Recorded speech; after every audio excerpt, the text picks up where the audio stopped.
because I'm now 70 years old and I want to learn some secrets for myself. Yeah, I'm more of a sojourner than a sailor, I suppose, or perhaps a sojourning sailor. And I turned 70 in 2 months' time, and to mark my 70th birthday and beginning of this next decade of my life, I'm going to repeat what I did 25 years ago.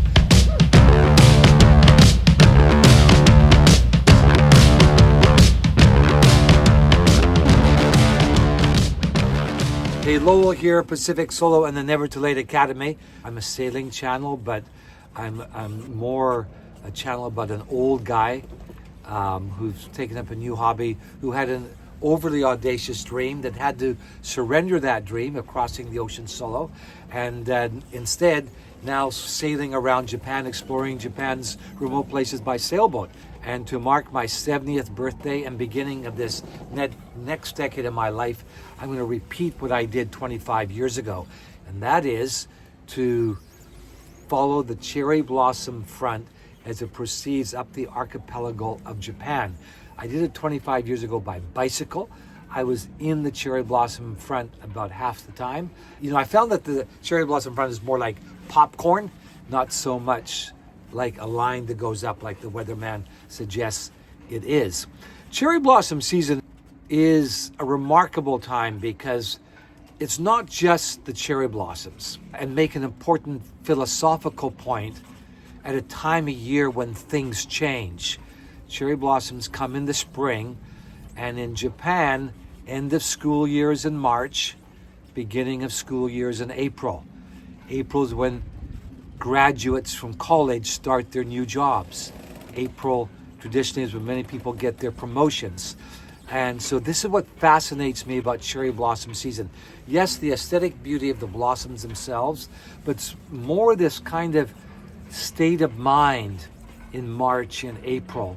And people celebrate under the flowers because the flowers remind them that life is fleeting, that things come and go.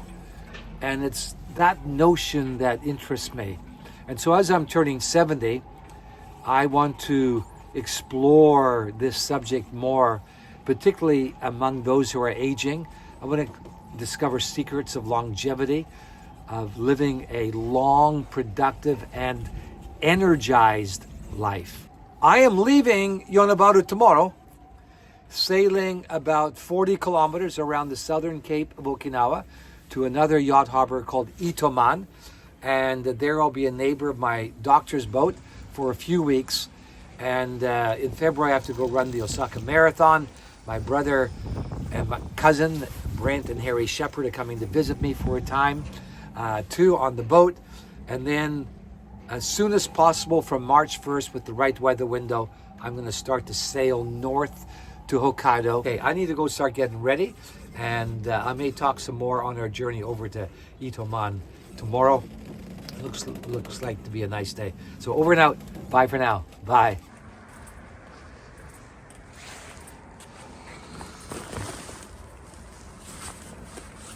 Okay, thanks very much. Yonabaru Marina. Carl, the English concierge.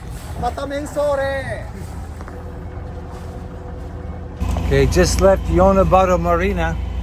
That's the breakwater I walk out to at least twice a day, if not 3 times. I've got an engineer on board today, Scott. How y'all doing? What kind of boat do you have?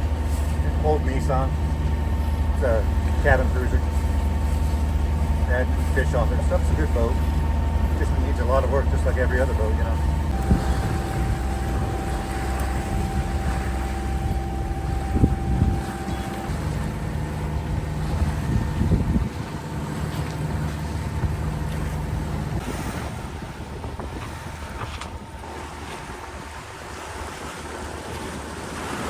Sailing around the southern tip of Okinawa, Arasaki.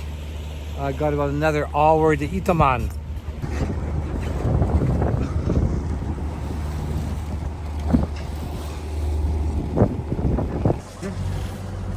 You're in the middle. We're in the middle.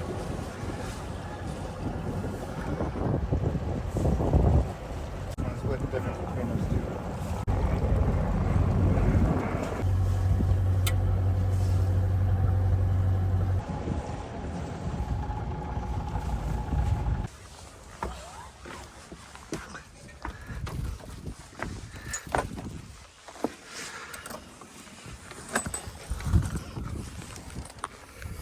Yes.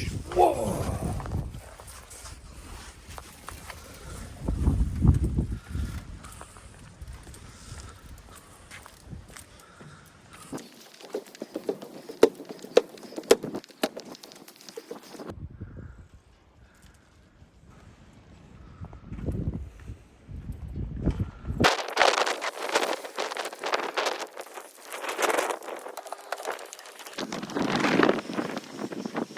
So we made it to Itoman safely. It took about 6 hours, about 25, 26 miles.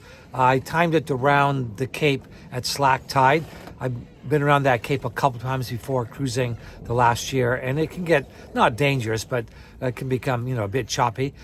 So we timed that right. Very tricky coming into Itoman port, channels and reefs, but having Scott on board was great because it was quite semi or narrow at times. Came to this lovely port. It's actually a fisherina, which has floating pontoons. You can see down there, and they have allowed me to stay here a month, 1 month maximum. In Itoman for the next few days, doing the final preparation of the boat. I'm going to do a video of all the things that I am doing in preparing to sail the length of Japan that's unique to a Japanese register and unique to me as a guy about to turn 70 years old, and things that I'm having to prepare. Foreign cruisers coming in, and now I've met many at Yonabaru. They or you have to jump through different hoops than me, but I have to jump through some legal hoops as well, and preparing the boat for that passage. So that's going to be the next video coming up in my life and this coming season in Japan, as we celebrate that which is fleeting. And I guess for me, I'm more of a sojourner than a sailor, I suppose, or perhaps a sojourning sailor. So follow along if you're interested in what it's like to cruise the length of Japan during this special time of year. And if you're like me, a never too later, just trying to live a long and energized life. Remember, it's never too late.